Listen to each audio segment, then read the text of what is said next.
Has this ever happened to you? You stand before a mirror, and the reflection staring back feels like a meticulously crafted stranger?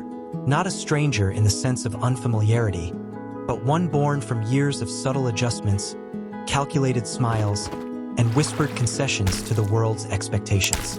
This is the mask, not of disguise, but of survival, worn so long it has fused with the very essence of who you believe yourself to be.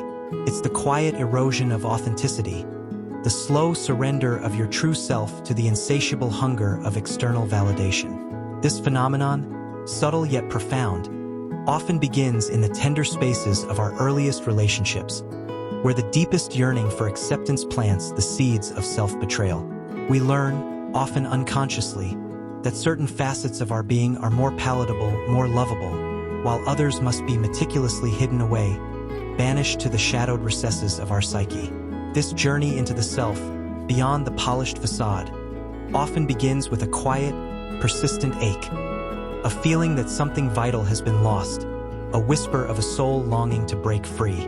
It's the pain of living a life that, while outwardly successful or socially accepted, feels hollow, a faint echo of the vibrant truth that lies dormant beneath layers of carefully constructed pretense. In a realm where ancient cobblestones whispered tales of forgotten emperors and sun-drenched olive groves stretched towards a limitless horizon, lived Elara. Her life, from the outside, was a tapestry woven with threads of enviable success. She commanded respect in the bustling marketplace, her silks and spices sought after by merchants from distant lands. Her laughter, a melodic chime, often filled the air, and her eyes, the color of twilight skies, sparkled with an apparent joy that drew people to her like moths to a flame. Yet, within the gilded cage of her meticulously constructed existence, Elara was a prisoner of her own performance. From a young age, she had understood the unspoken contract. To be loved, to be seen as valuable, she must be pliable, agreeable, a mirror reflecting the desires of those around her.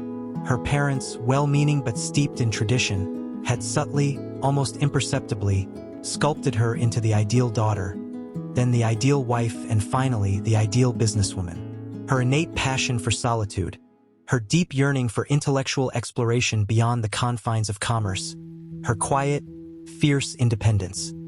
These were the dangerous edges that had to be sanded smooth.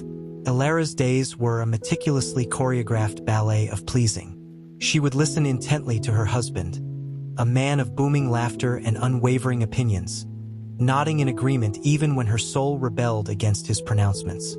She would entertain tirelessly, her home a beacon of hospitality, her smile unwavering even when exhaustion gnawed at her spirit. When a rival merchant challenged her prices, she would respond with practiced grace, never revealing the sharp, strategic mind that truly lay beneath. The world saw Elara, the radiant, accommodating, successful woman. But the woman who awoke in the quiet hours before dawn, before the mask was donned, was a stranger even to herself.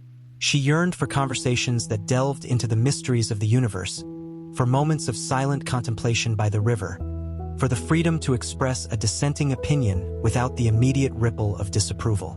These hidden desires, denied and suppressed, began to fester, a quiet poison seeping into the foundations of her being.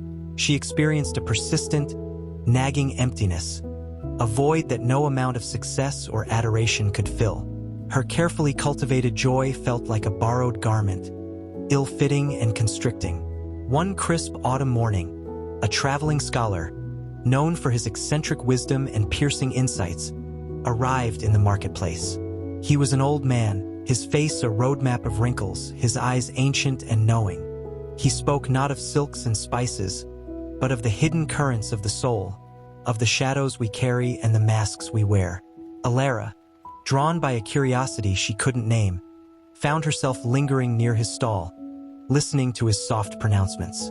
The greatest prison, the scholar intoned, his voice like rustling leaves, is not built of stone, but of the self we present to the world, fearing that our true nature is unlovable. His words struck Elara with the force of a physical blow.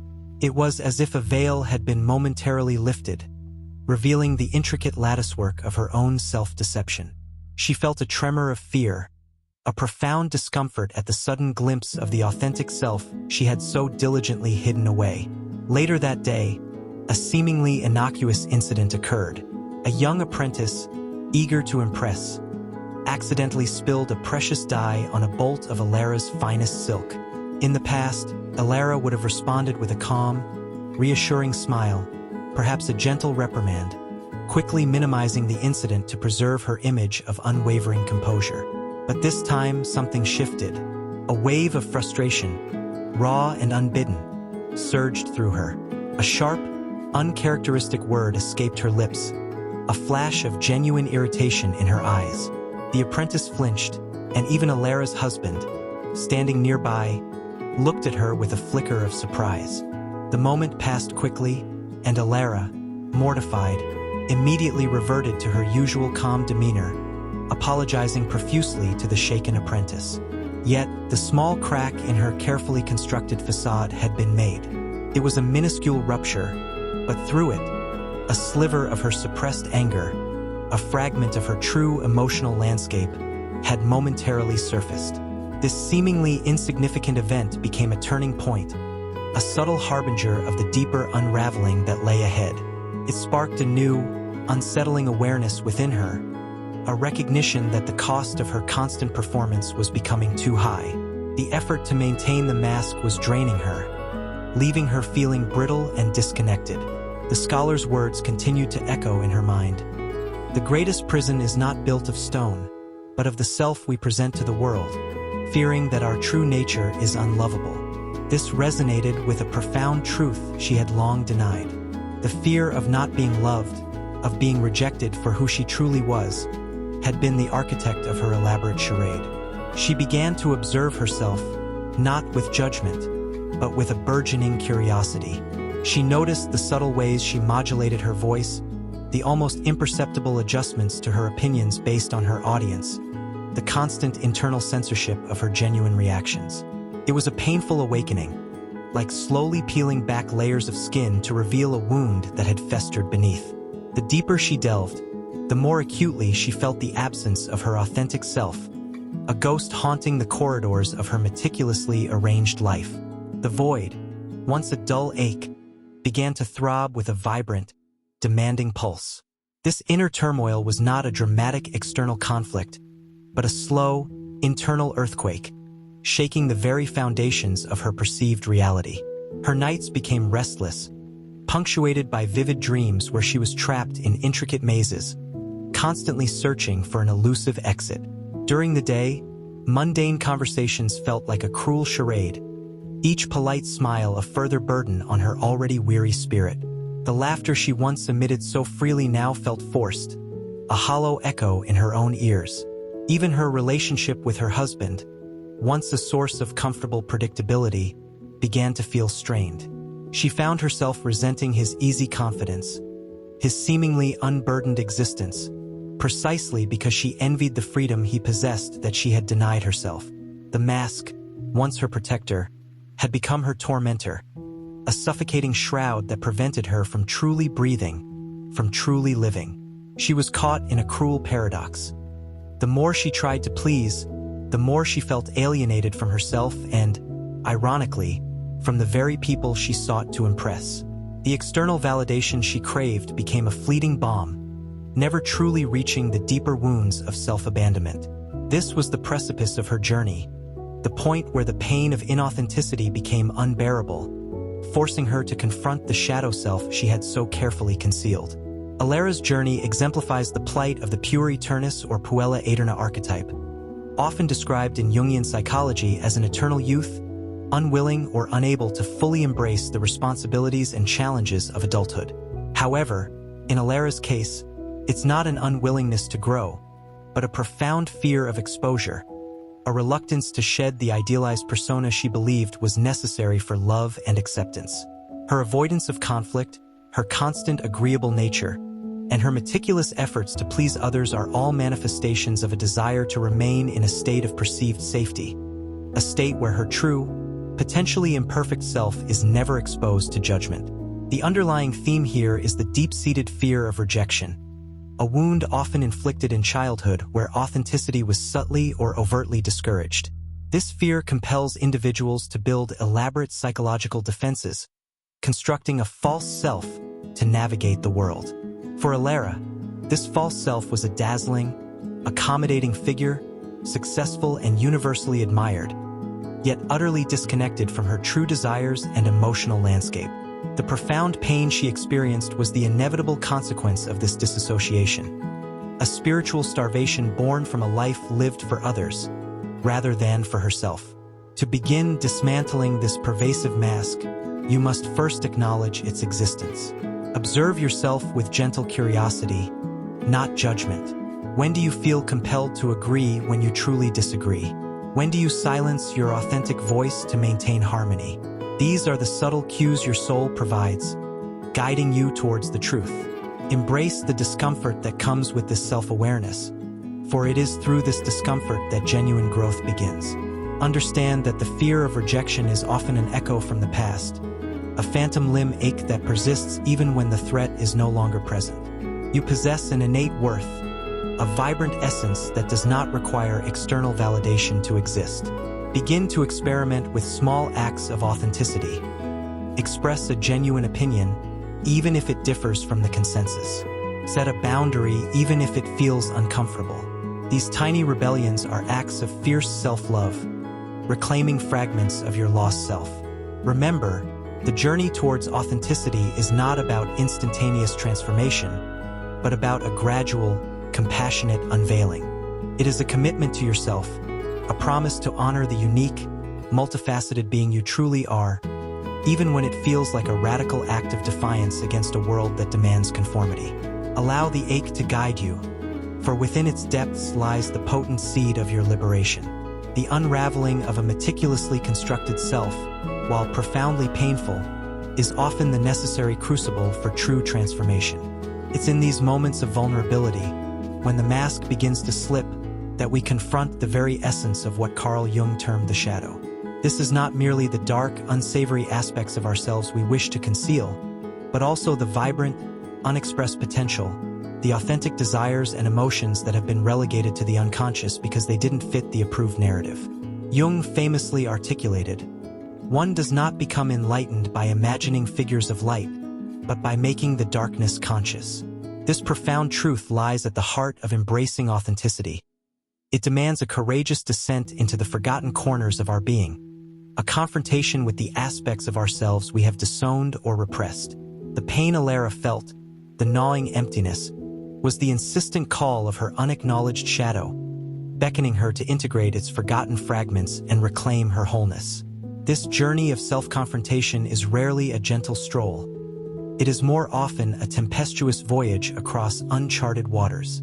For Elara, the gentle tremor of self-doubt escalated into a profound internal earthquake. The subtle crack in her composure during the dye incident had widened, revealing deeper fissures within her psyche. She found herself increasingly irritable, not with others, but with the suffocating weight of her own pretense. Her once effortless charm felt like a heavy cloak, each polite smile a grimace. The joy she had so expertly feigned began to curdle, leaving a bitter taste in her mouth.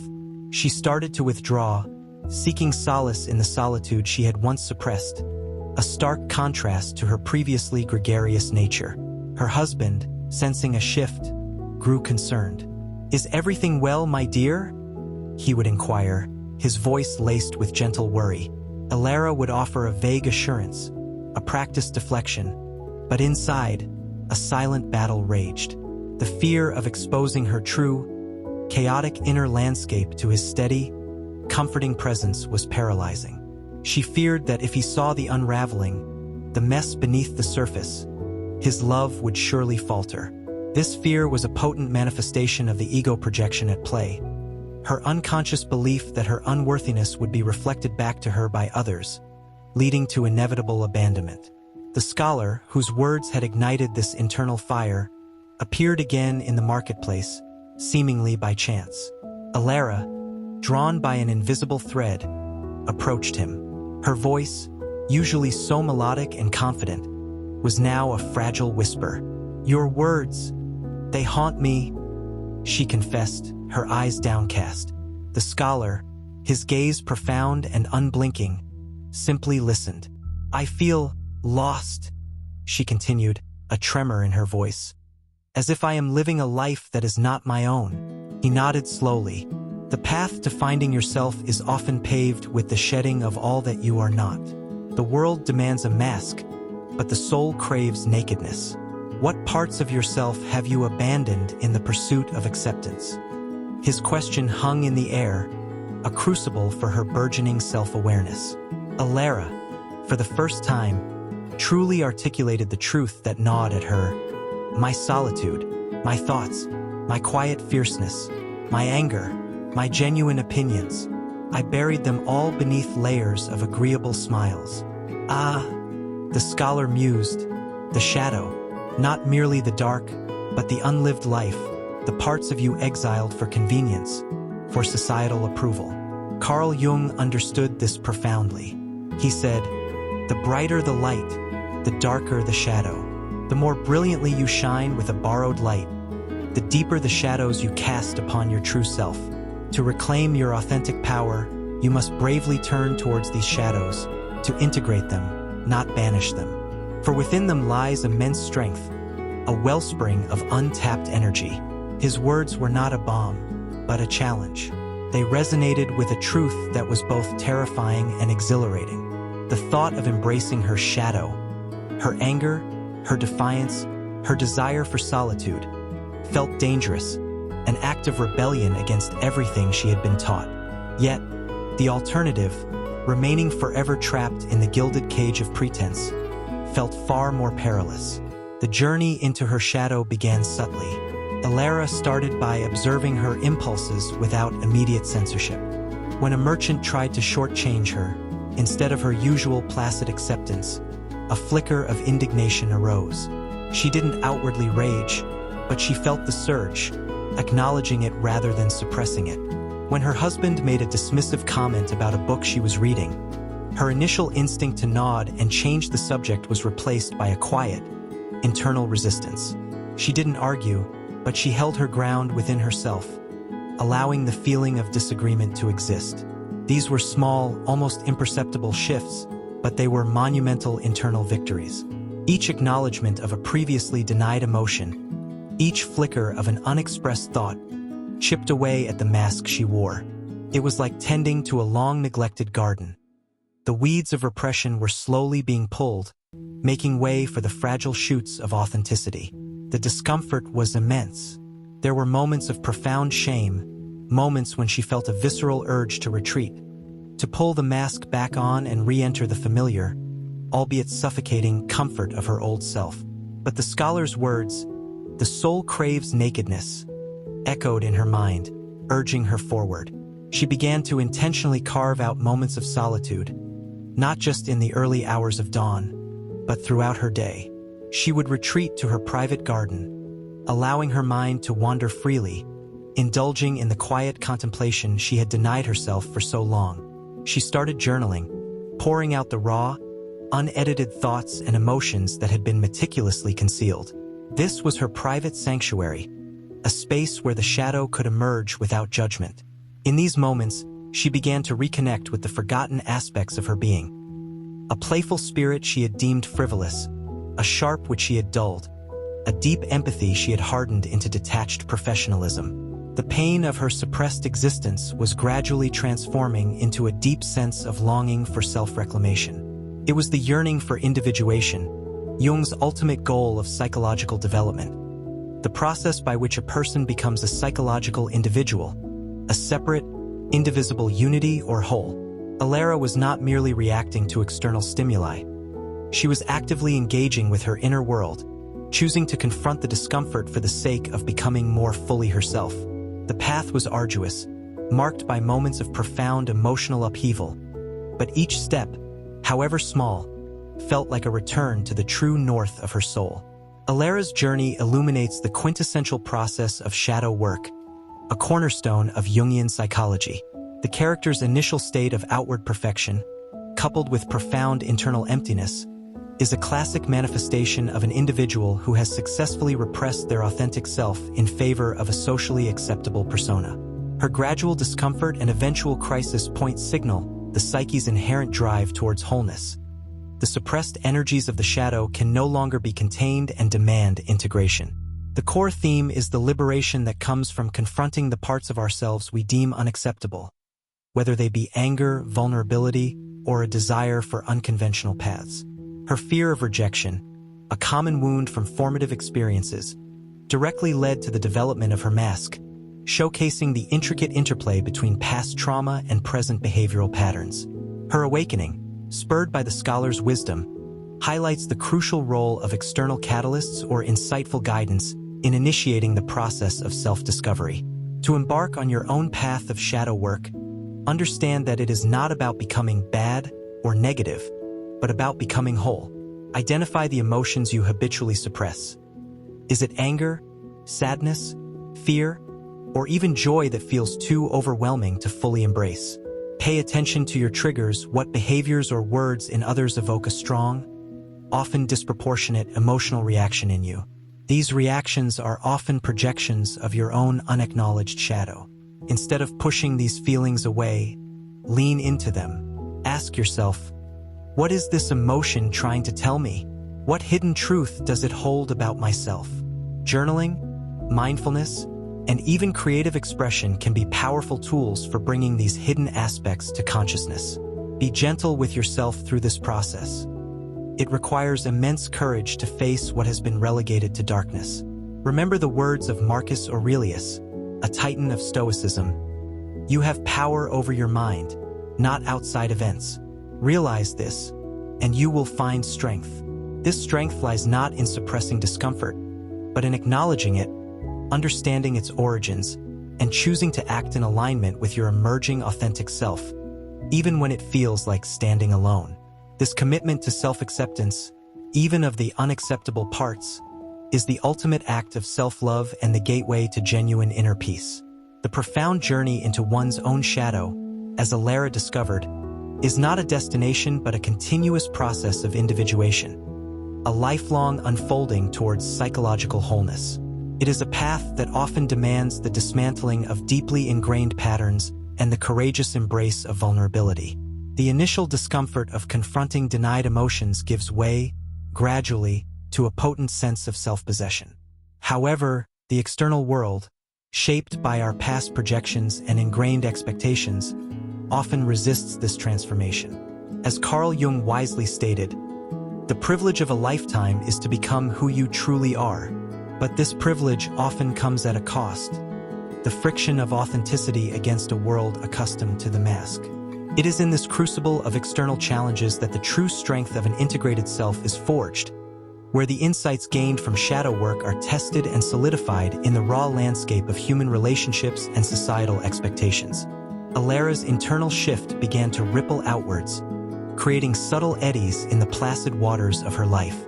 Her husband, once so predictable in his easygoing nature, found himself increasingly perplexed by her newfound quietude, her occasional flashes of genuine, unvarnished opinion. The carefully orchestrated harmony of their home, built on Elara's constant accommodation, began to creak under the strain. She no longer laughed at his slightly crude jokes with the same automatic cheer, nor did she readily agree to social engagements that felt draining. She started saying no, a word that felt alien on her tongue yet strangely liberating. These were not acts of rebellion, but acts of recalibration, aligning her external life with her internal truth. The change was disorienting for her husband, who had grown accustomed to the mirror of himself Elara had always presented. He saw not the radiant, agreeable Elara he had married, but a woman whose eyes held a new depth, a quiet intensity that was both intriguing and unsettling. One afternoon, during a vibrant market day, a long-standing client, a stern, imposing woman known for her exacting standards, approached Elara with a complaint about a recent shipment of silks. In the past, Elara would have immediately offered apologies, perhaps even a discount, eager to placate and preserve her reputation for faultless service. But today, something different occurred. As the client's voice rose in a crescendo of indignation, Elara felt a familiar tightening in her chest, the old urge to capitulate. Yet, a new sensation stirred within her, a quiet resolve, born from weeks of internal excavation. She listened calmly, allowing the woman to vent, not interrupting, but also not shrinking. When the client finally paused, Elara spoke, her voice clear and steady, devoid of its usual placating lilt. "I understand your frustration, madam," she began, "and I assure you, quality is paramount to my business. However, upon inspection of this particular bolt, I find no fault in the material or craftsmanship. It is possible the fault lies elsewhere." The client, taken aback by Elara's unexpected assertiveness, sputtered for a moment, unaccustomed to such directness. A tense silence hung in the air. Elara did not waver. She met the client's gaze, her own eyes reflecting a quiet strength, an unyielding integrity that was entirely new. The confrontation was deeply uncomfortable, a visceral clash between her old self and her emerging authentic being. Her heart hammered against her ribs, but she held her ground. The client, disarmed by Elara's unwavering composure, eventually conceded, albeit grudgingly. She didn't get a discount, but she left with a grudging respect. For Elara, this was a pivotal moment, a minor climax in her ongoing transformation. It was a tangible demonstration that authenticity, though painful in its immediate impact, could also be a source of profound power and respect, not just from others, but from herself. This small victory, however, was merely a prelude to a far more significant challenge. Her husband, increasingly bewildered by her evolving nature, confronted her one evening. "You are not yourself, Elara," he stated, his voice laced with concern, but also a hint of accusation. "You are distant, quiet. You used to be so full of light, so agreeable." His words, intended to draw her back to her old self, felt like a direct assault on the burgeoning truth she was painstakingly uncovering.